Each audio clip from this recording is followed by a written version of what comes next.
Na edição de hoje do Viva Saúde, nós vamos conversar sobre AVC.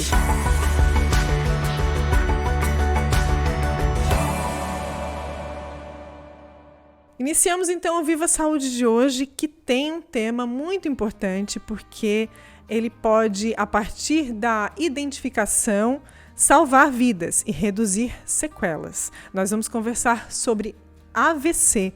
Antes de apresentar o meu convidado, eu quero agradecer os patrocinadores Ortonil, Maria Rocha e Unicred.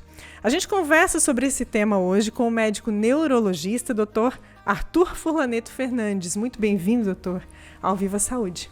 Muito obrigado pelo convite, é uma honra estar aqui hoje. Acho que é um tema muito relevante para a gente poder trazer para a população, né? Sem dúvida, né? Principalmente porque identificando, né, os sinais de um AVC e buscando socorro com mais antecedência, né, com mais rapidez, pode-se reduzir sequelas. É isso, doutor?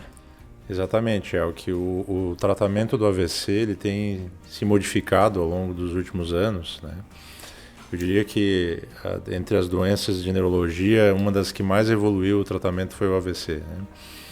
E uma das chaves em relação a esse tratamento é a busca rápida pelo atendimento, né? Já que existe um tempo em que a gente consegue salvar neurônios, né? Consegue salvar a funcionalidade do paciente. Quanto antes o paciente busca o atendimento médico, maior a chance de ele ser identificado precocemente e ser tratado eventualmente com medidas de salvamento de tecido cerebral, ou seja, de reperfusão tecidual. Bem então, importante, é muito importante. Doutor, AVC é uma sigla, né, que está relacionada a acidente vascular cerebral. O que é isso? AVC é uma doença vascular, né? O que, como o nome diz, é um acidente, né? E o AVC ele pode ser dividido de maneira grosseira em dois tipos. O AVC isquêmico, no qual existe geralmente uma obstrução de um vaso sanguíneo que irriga o tecido cerebral, e essa obstrução leva a uma isquemia, né? Por isso chamado AVC isquêmico. E o AVC hemorrágico, no qual existe uma ruptura de um vaso sanguíneo e um extravasamento do sangue para o tecido cerebral. Então o AVC é uma doença vascular do cérebro, né? E que, quando se trata do isquêmico, equivale a um infarto, né? Um infarto agudo do miocárdio, o infarto cerebral tem a mesma fisiopatologia, a mesma forma de ocorrência, né? Mas acontece no cérebro. No cérebro, exatamente. Sempre no cérebro, né? Sempre no cérebro. Qual é a diferença entre um AVC e um derrame? Ou é a mesma coisa? Derrame é o termo popular que a gente usa para AVC, né? AVC é um termo técnico e derrame é um termo popular e que às vezes facilita o entendimento da população quando nós falamos em derrame, né? E derrame é uma doença extremamente prevalente, é uma doença importante, deixa sequelas, incapacitante. O que causa o AVC? O que causa AVC de modo geral, são os fatores de risco, né? Os fatores de risco para AVC são os mesmos fatores de risco para infarto, como eu estava fazendo analogia agora há pouco. Por exemplo, hipertensão, diabetes, tabagismo, obesidade, sedentarismo. Os hábitos de vida ruins são as causas de AVC. Na maior parte das pessoas que têm AVC, nós identificamos esses fatores de risco, né? Diabetes, colesterol alto, obesidade. Então é uma doença prevenível. Estima-se que 80% dos AVCs são preveníveis, né? É um número bastante assustador. Bem expressivo, né? Bem significativo, né? Isso significa, então, porque a gente, apesar desse número, desse dado, né, que diz que 80% dos casos é passível de prevenção, ele continua ocorrendo, né? Então tem a ver com o hábito de vida. Sem dúvida alguma. Na maior parte das vezes, sim. São raros os casos, né, as etiologias, as causas em que não há um fator de risco, né? Por exemplo, o paciente nasceu com uma predisposição genética, tem um AVC. Isso acontece também. Isso acontece. O paciente tem uma doença que predispõe a trombose, uma trombofilia, né? O paciente pode ter um câncer que predispõe a AVC. Então, são causas não preveníveis. Agora, a maior parte dos pacientes tem etiologias ou causas preveníveis, né? E isso é importante porque no nosso país, em se tratando de prevenção, nós temos uma grande dificuldade, né? no sistema público e privado também, né? As pessoas não se cuidam, as pessoas têm dificuldade de aderir a essas medidas. Talvez a grande dificuldade esteja em nós mesmos, médicos, que temos dificuldade de passar isso para a população, orientar os pacientes, né? Trazer importância. Eu acho que a comunicação do médico com o paciente ela é falha nesse sentido. E eu acho que as campanhas de saúde pública estão aí para nos ajudar também. Né? Ou seja, esse processo pode melhorar. Pode melhorar, eu acho que... De conscientização para que as pessoas busquem realmente a prevenção. Não tenho dúvida alguma que sim. Né? Acho que esse processo preventivo ele tem que melhorar. Né?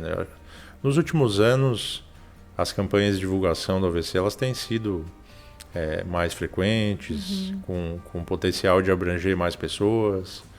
Né? Acho que as pessoas buscam a internet, buscam as mídias sociais para tentar obter essa informação. Mas eu acho que ainda a grande falha do sistema de saúde em educar a população. Né? Nós falamos muito em tratamento e muito pouco em prevenção.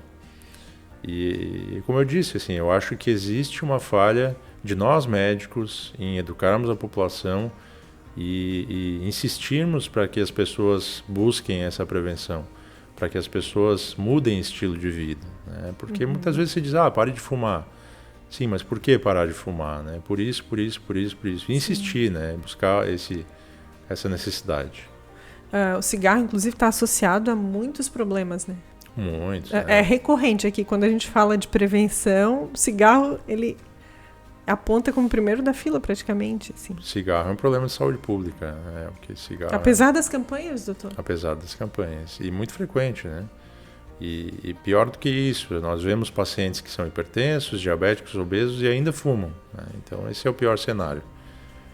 Cessar o tabagismo, né, é fundamental. A questão, tem também a ver com a questão da alimentação, né? Que é buscar uma dieta equilibrada, é isso? Sim, a dieta está atrelada a esses fatores. Né? Se você tem uma dieta com pouco sal, uma dieta pobre em gorduras, uma dieta rica em vegetais, em frutas, uma dieta que a gente chama a dieta do Mediterrâneo, né, com um padrão mais saudável, com certeza isso faz parte da prevenção, né? Não só para AVC, inclusive para outras doenças neurológicas, até mesmo Alzheimer, né? É importante falar disso, né? Porque a gente acha que muitas vezes não envolve uma prevenção, né? Quando fala de Alzheimer, né? Sim. Mas também a qualidade de vida também interfere na ocorrência desse tipo de problema. Com certeza. As doenças neurodegenerativas também existem fatores de risco, né? E controlar esses fatores de risco, não tem dúvida que diminui a incidência. Doutor, por que a gente tem se deparado cada vez mais com casos de pessoas jovens que passam por AVC? Esse é um tema muito importante, né? Até acho que essa semana eu estava lendo numa revista de neurologia que o aumento da incidência de casos de AVC em jovens nos últimos 2 anos foi expressivo. E isso vem acontecendo de uma maneira progressiva e gradual nos últimos anos. Né? O que se atribui a esses fatores é a questão de realmente maior incidência de fatores de risco na população jovem. Ou seja, obesidade, hipertensão, diabetes, mais precoces do que aconteciam antes. Hoje nós vemos pacientes com 40 anos com diabetes, pacientes com 30 anos hipertensos, e esses fatores de risco é que vão levar ao AVC na maior parte das vezes. Eventualmente, AVC em jovem pode ser atribuído a causas não preveníveis, mas aí, como eu falei, é um cenário menos frequente. Um percentual menor. Bem mais reduzido, né? Bem reduzido, né? Quando a gente fala de hábito de vida do jovem, e quando a gente fala de tratamento também, o impacto do AVC é o mesmo para quem é mais jovem? Ou seja, pode ser revertido com mais facilidade ou é o mesmo problema? Assim, o problema é o mesmo, independente da faixa etária? Em relação ao tratamento, a fase aguda do AVC, quando o paciente chega com AVC ao hospital, nas primeiras horas, ou a conduta, o tratamento é mais ou menos parecido. Né? Não existe uma grande diferença entre o paciente jovem e o paciente idoso. Né? Algumas peculiaridades em relação ao paciente ter mais ou menos doenças arteriais, o paciente que é cardiopata já e tem um AVC, é um doente mais grave. Mas, de forma geral, a prevenção, o controle de fator de risco, isso é igual para os dois grupos, né? Então é importante nós alertarmos a população, porque o jovem vem se cuidando pouco, né? E nós vamos evitar um AVC aos 60 anos, começando a pensar nisso aos 20, e não somente aos 50 anos de idade. É importante que a gente comece cedo, se exercitar, dormir bem, se alimentar bem, evitar o consumo excessivo de álcool, evitar a todo custo o tabagismo. São fatores de risco muito importantes. Quando a gente fala de AVC, a gente fala também dessa questão emocional, doutor? Por exemplo, alguém que tem um quadro depressivo pode desencadear, pode culminar num AVC? Ou alguém que vive num estresse muito intenso pode sofrer um AVC por conta disso? O principal fator de risco emocional para a doença vascular é o estresse crônico, né? O estresse crônico é um fator de risco importante, né? O paciente que vive sob pressão, estressado, dorme mal. Isso pode Isso é um fator de risco importante. Ocasionar um acidente vascular cerebral. Com certeza. E geralmente esses pacientes, essas pessoas, elas têm hábitos de vida ruins, né? Então elas são estressadas, dormem mal, se alimentam mal, não se exercitam. É um conjunto, né?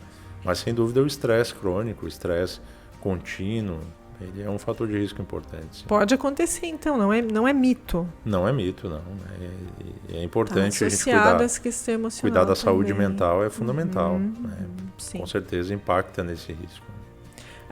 Falando de sintomas, ele é assintomático, esse processo ele acaba acontecendo de uma maneira silenciosa, ou o corpo dá sinais, o organismo dá sinais de que pode acontecer um problema? O AVC é uma doença aguda. Né? O AVC é uma doença aguda, então... Quando acontece... já... o quadro pode ser reversível com tratamento, mas é importante nós conhecermos os sintomas, né? Então, a pessoa que tem uma fraqueza em alguma parte do corpo de início súbito, no braço, na perna, no rosto...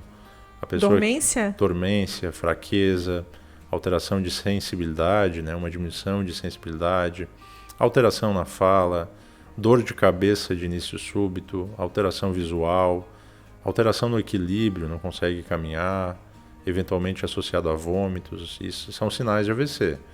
Portanto, esses sinais, quando ocorrem abruptamente, devem levar o paciente, a família, a se atentar e buscar um atendimento médico. O atendimento, ele é normalmente no pronto-socorro, na emergência? Emergência. Né? AVC é uma doença, AVC agudo é uma doença de emergência, não é uma doença de consultório. Né? Então é importante buscar o pronto-socorro, o pronto-atendimento, de preferência num hospital de maior complexidade, né? Para que não haja atraso no tratamento. Dores de cabeça muito frequentes, doutor. Aquelas dores crônicas, né? Enxaqueca, enfim. Isso pode também estar associado ao AVC? Não é um fator de risco importante. Tá? Existe uma predisposição a ter AVC em pacientes com enxaqueca com aura. A enxaqueca com aura é uma entidade específica dentro da enxaqueca, né? E aumenta um pouco o risco de AVC, principalmente quando combinado a outros fatores de risco, como tabagismo, uso de estrogênios, contraceptivos, hipertensão. Mas a enxaqueca, de modo geral, não é um fator de risco importante para AVC. Enxaqueca com aura é quando a pessoa consegue... Explica melhor pra gente, doutor, o que é isso. Eu ia explicar aqui, mas acho que é muito melhor que o doutor explique. A aura é um fenômeno que antecede a dor. Geralmente a aura é visual, na maior parte das vezes. Né? Então, o paciente... É aquela sensação de estar enxergando alguma coisa, é isso? É a sensação de perder uma parte da visão, né? Que nós chamamos de escotoma. Uma parte da visão ela fica borrada, muitas vezes com uma região brilhante ao redor. Isso é temporário, né? Temporário, progressivo, né? É importante o paciente que tem aura da enxaqueca, ele começa com sintoma e vai aumentando. Diferente, por exemplo, de um AVC que pode acontecer na área da visão, que começa e fica aquela perda visual, né? A aura pode ser caracterizada também por pontos luminosos na visão, né? Ou existe menos frequentemente aura com alteração de sensibilidade, aura com alteração na fala, na linguagem. Por que isso acontece, doutor?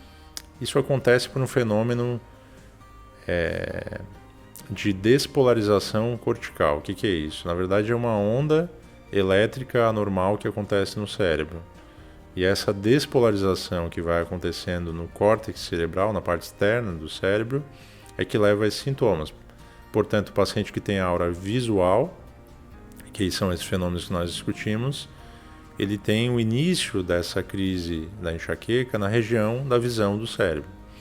Então, a aura é um fenômeno que geralmente antecede a dor. Dura de 5 a no máximo 60 minutos e depois geralmente sucede a fase de dor. O paciente aí vem com uma dor do tipo enxaqueca, né? Pode estar associado ao AVC, mas não necessariamente. Ou está sempre associado ao AVC? Não, é um fator de risco incomum para AVC, né? A enxaqueca com aura aumenta pouco o risco de AVC. É um fator de risco pequeno. A gente deve conhecer, como eu falei, principalmente porque se o paciente tem enxaqueca com aura, é hipertenso, é obeso, né? Uma mulher que usa contraceptivos, isso deve ser levado em consideração. Somam-se todos esses elementos e se chega a uma conclusão de que isso pode levar a um AVC. Um AVC, mas a enxaqueca com aura isoladamente não é um pequeno fator de risco para AVC, Entendi. muito pequeno. Sim. Quando a gente fala de certos medicamentos, né, o doutor citou aqui os contraceptivos, né, que as mulheres utilizam com muita frequência, né? É uma opção, assim, uma das primeiras opções, eu imagino, não sei, mas é bem comum, bastante comum. Tem outros tipos de medicamentos, inclusive que o homem utilize, que pode ocasionar um AVC, que pode culminar num AVC, pode acelerar esse processo? Na verdade, medicamentos que predispõem a AVC são raros, né? Os estrogênios, que são os hormônios, eles, principalmente quando em alta dose, eles estão mais associados à trombose venosa, né? O AVC é uma doença, de maneira geral, arterial. E geralmente os AVCs que ocorrem em mulheres usuárias de contraceptivos, eles são por tromboses nas veias cerebrais, tromboses venosas cerebrais, né? Medicamentos que levam a AVC são incomuns, né? Algumas medicações vasoconstritoras que contraem o vaso sanguíneo pode levar ao AVC, inclusive algumas das que a gente usa para enxaqueca, né? Se não utilizada de maneira racional e com indicação médica, pode acontecer? Sim, pode acontecer, mas não é comum, né? Quimioterapia aumenta o risco de aterosclerose, doença arterial, aumenta o risco de AVC, mas não são fatores importantes, né? Falando um pouco mais da trombose, doutor, poderia explicar para a gente, para o público, né, que talvez queira entender melhor, né? Escuta também esse termo, é bastante comum, mas não sabe como que se processa no organismo. Como é que acontece isso para que seja um fator de risco? A trombose, ela é a formação de um coágulo dentro do vaso sanguíneo. E a trombose arterial é o principal tipo de AVC, né? O AVC arterial, o AVC isquêmico, ele é dividido basicamente no tipo trombótico, em que uma placa de gordura geralmente se rompe e ocorre um processo de coagulação dentro do vaso e obstrui o vaso, ou o AVC embólico, em que existe um coágulo que vem de alguma outra parte do organismo e vai para o cérebro. Ele vai pela corrente sanguínea. Pela corrente sanguínea. Então, as principais causas de AVC, né, aí não falando só em fatores de risco, mas de causas mesmo identificáveis para AVC, são as causas cardíacas e as causas arteriais, no sentido de aterosclerose com um mecanismo de trombose sobreposta. Obstrução da artéria. artéria. Exatamente. Por conta de placas de gordura, né? Isso mesmo. Então, a trombose arterial é isso, uma placa aterosclerótica de gordura que se rompe, na maior parte das vezes ocorre uma ruptura, uma pequena fissura da placa e ocorre uma trombose em cima dessa placa. Agora existe a trombose venosa, né, que é o que as pessoas estão acostumadas a ver em veias de membros inferiores, trombose das veias da perna. Que é mais Isso comum. pode acontecer no cérebro também. E pode dar um AVC também. Mas essa trombose pode ocasionar um AVC? Pode ocasionar um AVC, mas é uma causa mais rara de AVC, né? A trombose venosa cerebral é um tipo de AVC, mas é um tipo menos comum de AVC, né? Geralmente se manifesta de maneira diferente, com dor de cabeça, muitas vezes de início progressivo, alterações visuais. É um processo. É um processo. Pode ser hiperagudo, mas o AVC arterial é uma doença abrupta. Uhum. A doença venosa cerebral, muitas vezes ocorre uma trombose de uma veia, o paciente começa a ter dor de cabeça e depois ele vai desenvolver um déficit neurológico, né? É uma doença diferente e menos comum. A gente começou falando aqui na nossa conversa sobre a importância do tempo de atendimento, né? De quando o paciente chega, identificou aqueles sinais, corre para a emergência, busca o atendimento médico para reduzir o tempo de atendimento e isso implicar num tratamento mais eficaz quando a gente fala de reduzir sequelas, né? Que tipo de sequelas podem acontecer e por que esse tempo é tão significativo? Por que ele é tão importante? Esse é um tema muito importante, viu, Elke? Porque nós neurologistas dizemos que tempo é cérebro, né? Então, quanto mais tempo passa, mais neurônios morrem. Você imagina que você teve uma obstrução de um vaso sanguíneo que irriga uma área nobre do cérebro. Esses neurônios, essas células neuronais, elas dependem de oxigênio, que vem da corrente sanguínea. Se você interrompeu esse fluxo sanguíneo, essa oxigenação para o cérebro, esses neurônios começam a ter um processo de perda funcional e, subsequentemente, morte. Então, por exemplo, o campo do cérebro que trata da fala, exatamente, da movimentação de alguns membros, é isso, né? Então exatamente. Pode comprometer por conta da falta de oxigenação nessa região. Exatamente. A primeira coisa que acontece nas células do cérebro é uma disfunção, é um prejuízo no funcionamento. E se esse tempo é prolongado, ocorre morte celular. Uhum. Então, quanto maior o tempo, desde o início dos sintomas até o atendimento do paciente, maior a chance dessas células morrerem e de a área que ficar com dano permanente ser maior. Uma vez que o paciente chegue precocemente ao hospital e tenha chance, em alguns casos, não todos, de ter um processo de recanalização desse vaso, que é o principal tipo de tratamento, você conseguir abrir a artéria, isso vai fazer diferença em relação ao prognóstico desse paciente. Uhum. Então, quanto maior a área lesionada, maior a sequela, maior a incapacidade que esse AVC vai deixar, né? Então, nós vemos no dia a dia pacientes que chegam muito rápido no hospital, né? Pacientes que chegam sem falar, com um lado paralisado, chegam com 15 minutos de AVC, a artéria é recanalizada e o paciente sai normal. Consegue reverter essa situação, doutor? Totalmente. Agora, o paciente chega com 4, 5, 6 horas depois do início dos sintomas, obviamente que a chance de ter sequelas é maior. Não é só o tempo que leva a ter ou não sequelas. Existem outros fatores também, mas de modo geral, quanto antes melhor. Quanto antes nós conseguimos tratar o paciente, melhor é o desfecho clínico dele, menor a incapacidade. Uhum. Porque falando de incapacidade, o AVC é a principal causa de incapacidade no Brasil, na população acima de 50 anos de idade. É a doença que mais leva as pessoas a não poderem voltar ao seu trabalho, a perder a sua vida produtiva, a sustentar a sua família. Uhum. Então é importantíssimo a gente falar de sequelas, de incapacidade, porque não é só a morte. Morte é frequente no AVC, mas a incapacidade é mais frequente do que a morte. Quando acontece um caso de óbito, doutor, de morte? Quando chega a esse ponto, por conta de um AVC? Em que cenário? Sim. São vários fatores, depende do tamanho, da localização, né? Mas o AVC é uma causa comum de óbito. Também, né? De óbito. No Brasil, é a segunda causa de óbito. A primeira é infarto do coração e a segunda é AVC. Então, a mortalidade para o AVC ela é muito grande. Uma média aí de 10% a 30%.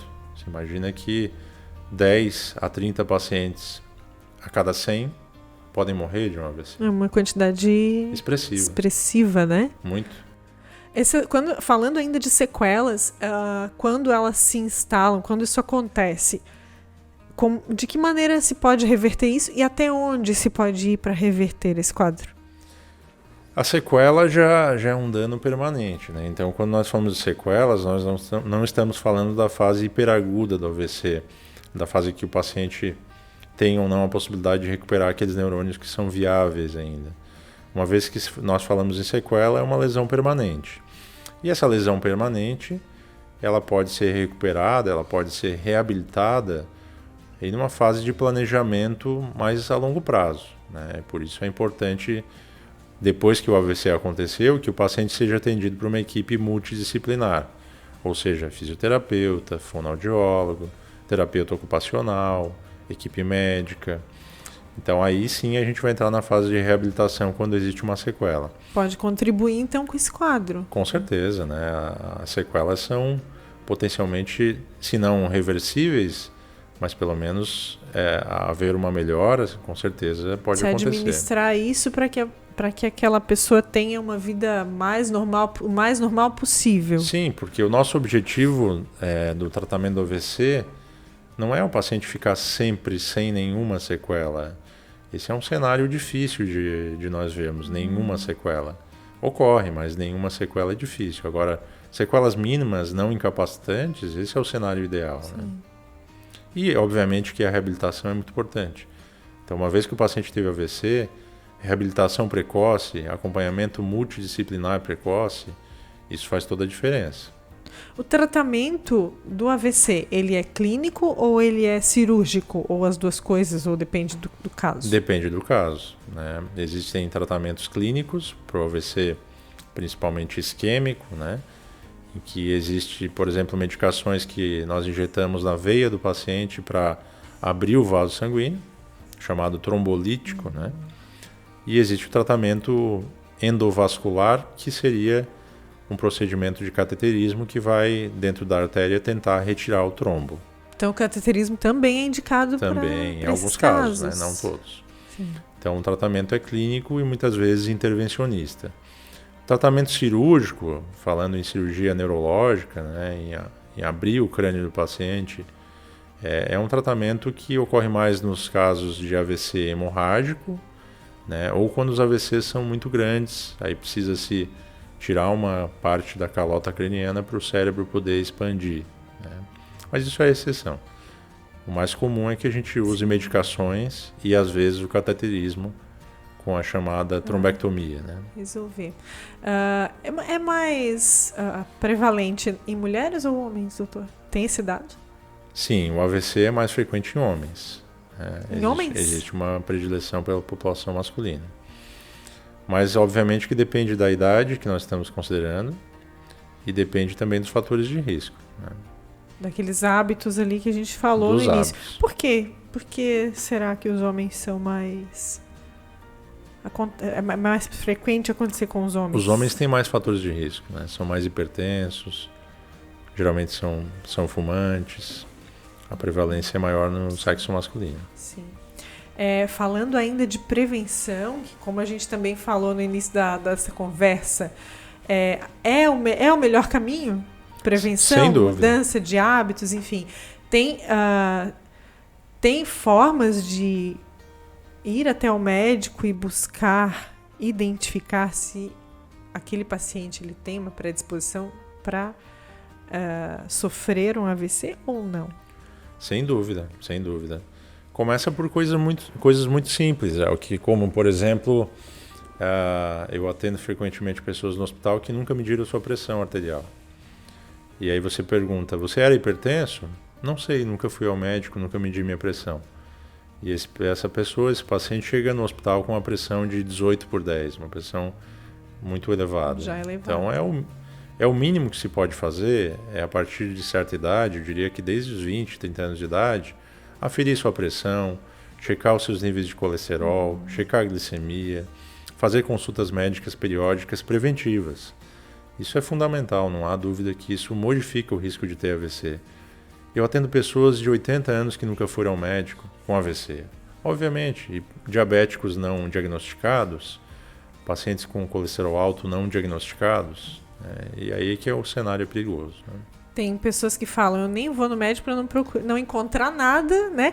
Mas não se dá conta de que encontrando aquilo que já está instalado pode evitar problemas maiores, né? Exatamente. Então, esse é o sentido da prevenção, né? Não há tratamento sem diagnóstico, né? Então as pessoas dizem, eu não quero procurar nada porque vou achar. Vou achar, exatamente. Mas uma vez que se ache, se trata, né? Agora, porque não é isso que vai fazer o problema sumir, né? Exatamente. Importante alertar. Nós médicos, via de regra, não encontramos nada que não existe, né? Sim. Então a gente só procura o que existe realmente. Importante, né?